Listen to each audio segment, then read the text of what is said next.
A long time ago, in the beautiful land of Bavaria, was a little prince who dreamed of being more than just a little prince, but a knight of the Order of the Swan, and the fairy tales that surrounded his life, and eventually all of Germany, through his obsession for William Wagner and the operas that inspired the marvels he'd later billed as the Mad King Ludwig II, the Swan King. Hey, what's up? This is My Last Minute Plans. I'm Daniel, and welcome to my channel, where I like to talk about my travels and a little bit about the history there.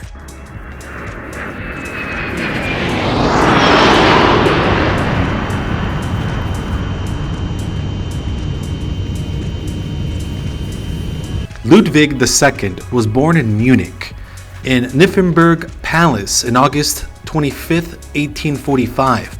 A palace that served as a summer home for Bavarian monarchs. Though Ludwig was born there, he mostly resided in Hohenschwangau, which is where I'm going now.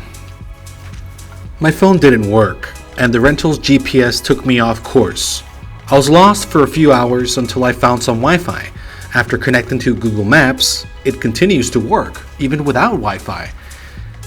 Don't ask, I don't know how that works, but hey, keep that in mind, in case you get into a situation like I did. Oh, there it is. But I wasn't ready to get out of the car yet. I was enjoying the drive that much, so I drove a bit further.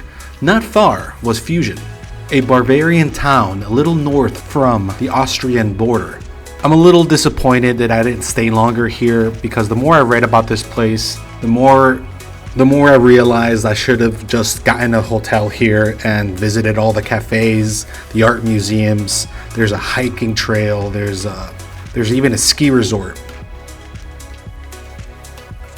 The town before entering the tourist trap was Schwangau, and I stopped at the first restaurant I could find, which had a nice view. Ordered some Bavarian dish, which consisted of a large beer-battered pork and an insanely delicious potato dumpling, which I never had before. And by God, the Bavarian lager is the best I ever had. The parking lot in Hohenschwangau was nestled between the Alpsee Lake and Hohenschwangau Palace. Neuschwanstein was a hike up the mountain, something I'll deal with later. For now, I had to find a room quick before I missed out on the last tour of the day. Because I was running out of time, I didn't want to spend the rest of my afternoon looking for a hotel. So the first hotel I walked into ended up being my home for the next 2 days. The hotel room had a majestic balcony with a view I could only dream of. Whoa, whoa, whoa.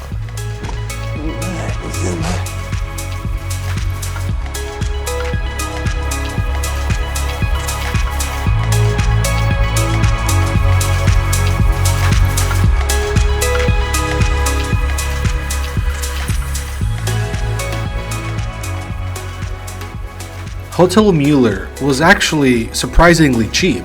I paid less than $230. I've actually paid a lot more for less than satisfying places. Ocean City. After setting camp, it was time to visit the childhood home of our Mad King, who was misunderstood and more of an artist than he was a politician. Ludwig was surrounded by a dreamlike place filled with swans, deep blue lakes, reflected a crystal sky that the mountains pierced through. A boy without friends other than his brother and a distant cousin he saw rarely, who was raised by maids and tutors, and he didn't have a relationship with his parents, if there was any. His escape was through the fantasies and the murals that surrounded his childhood. His father once said, "But what would I say to him?" after someone suggested that he should take his son out for a walk. He couldn't even do that. In this majestic landscape, our young prince played, alone most of the time, with his brother, fantasizing of being part of the Order of the Swan, and being the Swan King himself. Hohenschwangau loosely translates High Swanland. The swan is the heraldic animal of the region, and for good reason, because these things are everywhere, all over Munich. He became the youngest king of Germany at 18 years old when his father died from a sudden illness. Not ready to take the throne, he kept his father's policies and his father's ministers. He was more interested in the arts and the theater, so much so, as soon as he was anointed king, one of his first orders was to bring his idol composer Richard Wagner to him, gave him his own room at the palace. Apparently Wagner was on the run from his financial obligations. He was so broke and a loser. Ludwig literally brought his career back, paid off all his debts. When they were away from each other, they sent each other romantic letters. While Ludwig was gay for sure, Wagner wasn't, and he definitely played along just to get what he wanted out of Ludwig. He took advantage of him. Hohenschwangau Palace, originally constructed in the 12th century, despite it being destroyed a few times in all the wars in the region, it was later reconstructed by Maximilian II, the father of our Swan King, Ludwig II. The palace had many owners before, including the Knights of the Schwanga from 1195 to 1254, the actual Knights of the Swans. See, now things are starting to make sense for me. How could you not fall in love with the history you were surrounded with since you were a child? I too would have gone insane. King in the castle, king in the castle. Have a chair, I have a chair. I sampled a Berliner Luft, a potent peppermint liquor. It was pretty strong, and the aftertaste was similar to vodka, except the peppermint stuck around for quite a while.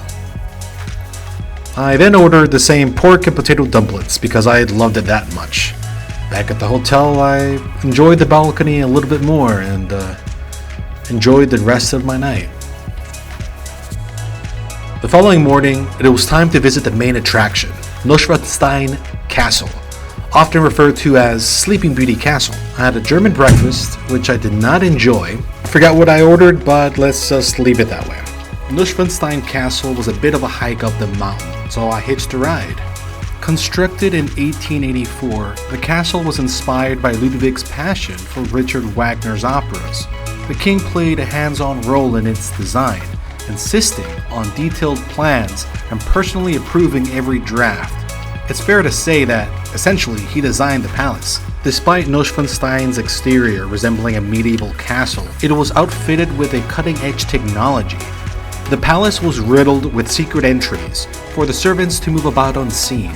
Each floor featured toilets with automatic flushing systems, and the entire castle had an air heating system. The palace's water supply actually came from a nearby spring.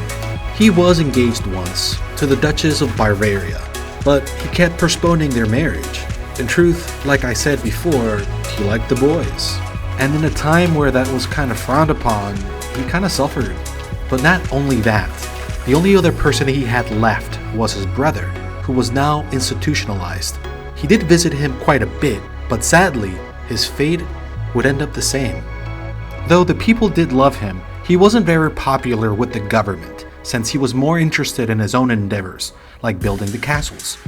Geopolitically detached, he wasn't really doing his job, having lost to Prussia and becoming a mere vessel with strings attached. The government of Bavaria wanted change and were trying to get rid of him.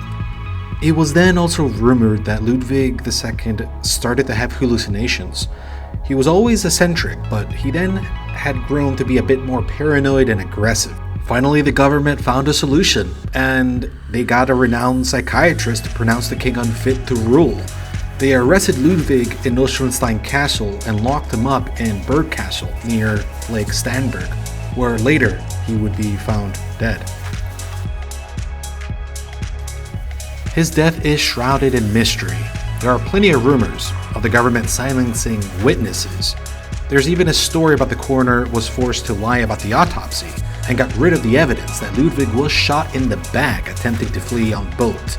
But history dictated what happened was that Ludwig went out for a walk with his psychiatrist, who he saw probably as his captor, a man who single-handedly controlled any contact Ludwig had with the outside world. I can see Ludwig snapping that night and running into the water, where his psychiatrist had to chase him. Maybe there's a fight, and they both drowned. Regardless, what we do know that is fact was that the government wanted him gone, replace him, get rid of him, and he was dragged out from his fantasy castle and locked into a palace they transformed into an insane asylum. I can see that being soul-crushing. I can see how that would make someone want to strangle their psychiatrist. I can't blame him. And after losing everything, losing his mind, losing his castle, losing his freedom,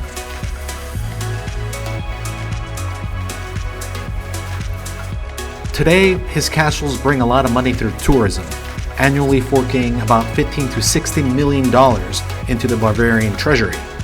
At least there's somewhat of a happy ending. One could even say that without Ludwig's castles, there wouldn't be a Disney, since Walt Disney was inspired by them on a trip to Germany when he was 18. Hell, I mean, if it wasn't for my visit to Disney's Epcot's Germany Pavilion as a kid, I would have never made this trip. Everything's a domino effect. Well, thank you for watching my channel. Please like and subscribe. I have a few more travel videos I need to edit, but the more likes and views I get, the more I'm going to be posting videos. Have a happy new year, and thank you again.